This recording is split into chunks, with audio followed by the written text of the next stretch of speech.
வாழ்க வளமுடன். Voice of காஞ்சி நேயர் அனைவருக்கும் இனிய மாலை வணக்கம். இன்னைக்கு நம்ம தான தர்மம்லாம் ஏன் பண்றோம், அது நம்மளை தக்க சமயத்துல காப்பாத்துமா?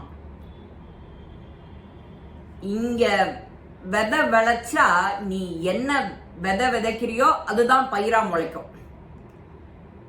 அத சொல்ற மாதிரி ஒரு கதை. ஒரு ஊர்ல ஒரு வீடெல்லாம் ரிப்பேர் பண்றவன், அவன் ரொம்ப நாளா அவனுக்கு வேலை கிடைக்காம இருக்கு. அதனால அவனுக்கு பண நெருக்கடி, கஷ்டம், வீட்டில் சமையல் இல்லை, குழந்தை குட்டிகள் பொண்டாட்டி எல்லாரும் சந்தோஷமா இல்லை. அவன் அடுத்த ஊருக்கு வேலை தேடலாம் அப்படின்னுட்டு போயின்னு இருக்கான். அப்போ ஒரு காட்டு பகுதி வருது. அந்த காட்டு பகுதியில ஒரு அசிரீரி மாதிரி ஒரு தேவதை குரல், ஏ அப்பா இங்க கொஞ்சம் நில்லு அப்படின்னு. இது யாரு, என்ன குரல், என் கண்ணுக்கு தெரியலையே, உங்க உருவம், காது குரல் மட்டும்தானே கேட்கறது, நீ யாருன்னு கேட்கறான் அந்த மனுஷன். அதுக்கு ஒரு அசிரீரி குரல்னு வச்சுக்கோயேன், உனக்கு இப்போ பண கஷ்டம் தானே, நான் சொல்ற வேலையை செஞ்சேன்னா நீ பணக்காரன் ஆகலாம் அப்படிங்கிறது. பக்கத்துல ஒரு சிவன் கோவில், அந்த கோவிலுக்கு பக்கத்துல ஒரு நந்தவனம். அது சொல்றது, நந்தவனத்துக்கிட்டேருந்து இந்த பாரிஜாத மலர்லாம் இருக்கு, இந்த பாரிஜாத மலரை பறிச்சு சுவாமி கிட்ட வை, இது உனக்கு பெரிய புண்ணியத்தை தரும் அப்படின்னு சொல்றது. சரின்னு இவனும் அந்த புண்ணியமான அந்த பாரிஜாத மலர்கள் எல்லாம் இத்தனை பறிச்சு அந்த சுவாமி கிட்ட, சிவன் கிட்ட வைக்கிறோம். அது வச்ச உடனே அடுத்த அந்த குரல் சொல்றது, திரும்ப அந்த செடிக்கு பக்கத்திலேயே ஒரு 6 அடிக்கு 4 அடி ஒரு குழி தோண்டு அப்படிங்கிறது. ஏன் அப்படிங்கிறான். இல்ல நான் சொல்றதை செய்ய, உனக்கு காசு கிடைக்கும், நீ பணக்காரன் ஆயிடுவ அப்படிங்கிறது.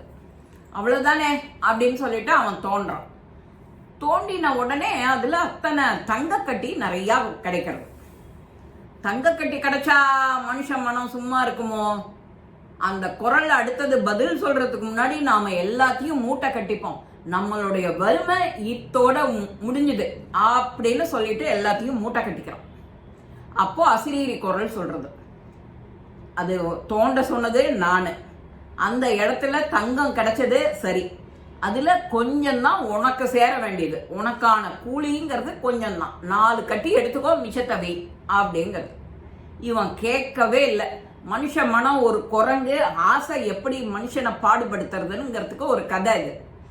அவன் சும்மா இல்லாம அசிரீரி குரலை உதாசீனப்படுத்திட்டு, தனக்கு தான் எல்லாம், நான் தான் வேலை செஞ்சேன், நான் தான் நோண்டினேன் தோண்டினேன், அதுல கிடைக்கிறது எல்லாம் எனக்கு தான், இது இப்படி விடாம இது அசிரீரி குரல் கேட்ட உடனே அதுக்கே வெறுத்து போய், ஏன் என்ன சும்மா புடுங்கிட்டே இருக்க, தொணன்னு பேசிகிட்டே இருக்க அப்படின்னு சொல்லிவிட்டு போனா போறதுன்னு ஒரு 4 தங்கக்கட்டியா அங்க வைக்கிறான். மிச்சத்தை எல்லாத்தையும் கோணியில சுற்றிண்டு தலையில வச்சுட்டு சந்தோஷமா போறான். அப்பவும் அவனுக்கு ஒரு பேராசை, நமக்கு காசு கிடைச்சி எடுத்து திருப்தியாகி வீட்டுக்கு போவோம், எல்லாத்தையும் செலவு பண்ணுவோம், வேணுங்கிறத வச்சுப்போம், நம்ம ஃபியூச்சருக்கு வச்சுப்போங்கிற புத்தி இல்லை. அடுத்த ஊருக்கு பயணப்படுறான், அங்கேதானு வேலை கிடைச்சா செய்யலாம், அதுவும் லாபம் தானே நமக்கு அப்படின்னு. அப்படி அந்த அடுத்த ஊருக்கு போயிட்டு கிராமத்துல நடந்து போயிட்டே இருக்கான். அங்க 2 வீட்டுல வீடு ரிப்பேருக்கு இருக்கு. இவன் அந்த வீடு ரிப்பேர் பண்றதுல அந்த அம்மா ஏன்பா நீ இந்த வீடு ஓடெல்லாம் பிரிச்சு வேலை பார்ப்பியா, உனக்கு பழக்கம் இருக்கா அப்படின்னு சொல்றான். நல்லா செய்வேங்க, சுத்தமா இருக்கும் என்னோட வேலை அப்படிங்கிறான். சரி இந்தா செய்ய அப்படின்னு சொல்லிட்டு அவ ஒரு தொகையை நிர்ணயம் பண்ணி சொல்றான், ஒரு 1000 ரூபாய் தரேன் அப்படின்னு. இவனும் சரி, இந்த அம்மா கொடுக்கறது கம்மி தான், இருந்தாலும் பரவாயில்ல, நமக்கு லாபம் தான், ஏன்னா தங்கக்கட்டி எல்லாம் வாங்கிட்டு வீட்டுக்கு போறோம், போற வழியில கிடைக்கிற உபரியான வருமானம் தானே அப்படின்னு சொல்லிட்டு இவன் போறான். தன்னோட மூட்டைய ஒரு ஓரமா வச்சுட்டு விறுவிறுன்னு மேலே ஏறி அதுக்கு வேணுங்கிற சாமானெல்லாம் வாங்கிட்டு வேலை பார்க்குறான். அந்த வேலை பார்க்க ஆரம்பிச்சோம்னே அந்த வேலையில மூழ்கிடுறோம், எல்லாம் கரெக்டா செய்யணும் அப்படின்னு. அது செஞ்சுட்டே இருக்கும்போதே இந்த அம்மா சமைக்க போயிடுறான். இவனுக்கும் சாப்பாடு கொடுக்கணும். அப்பெல்லாம் அங்க இந்த மாதிரி இப்பன்னா ஹோட்டல் தடிக்க விழுந்தா 100 ஹோட்டல் இருக்கு, தெருவுக்கு 4 இருக்கு. அப்போ அந்த காலத்தில் அதெல்லாம் கிடையாது. வீட்டில் எல்லாரும் அவாவா வேலை பாப்பா. இது பண்ணோடனே இந்த உள்ளர சமையலுக்கு போனவளுக்கு தான் தெரியறது நம்ம பருப்பு தீர்ந்து போனது. உடனே இவன் கிட்ட வரா, இந்த வேலை செய்யறவனுக்கிட்ட, ஏன்பா நீ இங்க ஒரு மூட்டை வச்சிருக்கிய, அது என்ன மூட்டை அப்படின்னு கேட்குறான். இது ஒன்றும் இல்லைங்க, அரிசி பருப்பு சமையலுக்கு மனைவி வாங்கிட்டு வர சொன்னா, அதை தான் வச்சுட்டு நான் வேலை செய்கிறேன் அப்படிங்கிறான். இவன் அந்த மூட்டையை அங்கே வச்சுட்டு போனதுனால இவன் அங்கேருந்து உள்ளே இருந்து கேட்குறான் அவங்கிட்ட, ஏன்பா நான் இந்த மூட்டையிலேருந்து கொஞ்சம் பருப்பு எடுத்துக்கவா, இதுக்கான காசை போகும்போது நான் உனக்கு கொடுத்துட்றேன் அப்படின்னு சொல்கிறான். இவ சொல்கிறது அவன் காதில் விழவே இல்லை. அவன் அத்தனை கவனமாக அங்கே வேலை செஞ்சுட்டு இருக்கான். சரி, நம்ம தான் பருப்பு இருக்குன்னு சொல்லிட்டா நமக்கு வேணுங்கிற பருப்பு எடுத்துக்குவோம் அப்படின்னு மூட்டையை அவுக்குறா. அத்தனையும் தங்க கட்டி ஜொலிக்கிறது. இவன் மனசு அப்படியே வேற வேற மாதிரி பிளான், அத்தனையும் அபகரிச்சுடுவோம் நாம அப்படின்னு சொல்லி இருக்கிற தங்க கட்டி எல்லாத்தையும் தான் சுரண்டி வீட்டில் கொண்டு போய் வச்சுனுட்டு அதுக்கு ஈடா 2 கிலோ 3 கிலோ பருப்பை வாங்கி வச்சுடுறான். அவன் பருப்புன்னு தானே சொன்னான், பருப்பே இருந்துட்டு போட்டோம். அவன் வேலையெல்லாம் முடிச்சுட்டு இறங்கி அவகிட்ட கூலியையும் வாங்கிட்டு கிளம்பும் போது இந்த பக்கத்துல திரும்ப இந்த காடு கோவில் வருது.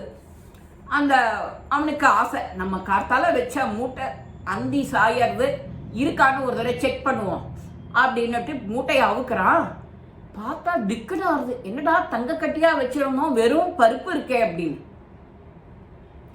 அப்போ அவன் நினைச்சுக்கிறான், அந்த அம்மா தான் எடுத்திருக்கோம், அந்த அம்மா கிட்ட நாம போய் சொல்லவும் முடியாது, அதுக்கு ஆதாரமும் கிடையாது, அதுங்கிட்ட ஏற்கனவே நாம பருப்பு தான் வாங்கி வச்சிருக்கோம்னு சொல்லிட்டோம் அப்படின்னுட்டே நொந்துண்டே உட்காந்துருக்கான், கணத்துல கைய வச்சுக்கிட்டு அந்த மண்டபத்துல, அந்த காட்டுல, அந்த கோவில் மண்டபத்துல.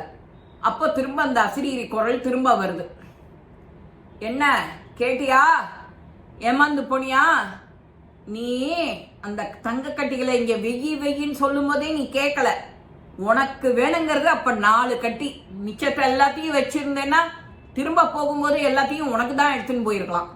இப்போ அங்க அவ வீட்டுல அவ மூட்டைக்கு முந்தினுட்டா, அந்த தங்க கட்டியை பிரிச்சு பார்த்துட்டு எல்லாத்தையும் எடுத்துனுட்டா. இது எனக்கு அப்பவே ஞான திருஷ்டியில தெரிஞ்சது, நீ எடுத்துட்டு போவ, இந்த மாதிரி வீட்டு வேலை செய்வ, அவ ஒருத்தி எடுத்துப்பாங்கிறது எனக்கு முன்னமேயே தெரியும் அப்படிங்கிறது அந்த அசிரீரி குரல். அதுக்கு தான் யாருக்கு எதை கொடுத்தாலும் தாராளமா கொடுக்கணும், கஞ்சத்தனமா எண்ணி செலவு பண்ணக்கூடாது. இப்ப முற்பகல் செய்யின் பிற்பகல் தாமே வரும்.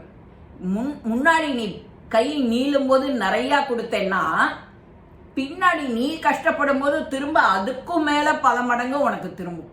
அதனால்தான் புண்ணியமோ தானமோ தர்மமோ யாருக்கு என்ன உதவி பண்ணணுமோ கை நிறைய எடுத்து கொடு, இத்தினூண்டு கொடுக்காத. இப்படி அள்ளி கொடுத்தேன்னா உனக்கு திரும்ப பல மடங்கா கிடைக்கும். அதைத்தான் சொல்றோம், யாருக்கு வந்தாலும் வீட்டுல யாரானு காப்பி தண்ணி கொடுத்து காப்பி வேணுங்கன்னு சொன்னாலும் நல்ல காப்பியா போடணும். யாரோ தானே குடிக்கிறா அப்படின்னு 4வது டிகாஷனை ஊற்றி கொடுப்பா. அந்த மாதிரி நீ எப்படி சாப்பிட்றியோ அப்படிதான் கொடுக்கணும், நீ எப்படி நினைக்கிறியோ அடுத்த வாழையும் அப்படிதான் நினைக்கணும். அப்படி நினைச்சானா அதுக்கு பலன் நிச்சயம் உண்டு. இந்த பதிவு உங்க எல்லாருக்குமே பிடிச்சிருக்கும். லைக் பண்ணுங்க, ஷேர் பண்ணுங்க, பெல் பட்டனை கிளிக் பண்ணுங்க, சப்ஸ்கிரைப் பண்ணுங்க, கமெண்ட்ஸ் பாக்ஸ்ல கமெண்ட்ஸ் போடுங்க. ஸ்ரீ மகாபெரிவா திருவடிகளே சரணம். நல்லதே நடக்கும்.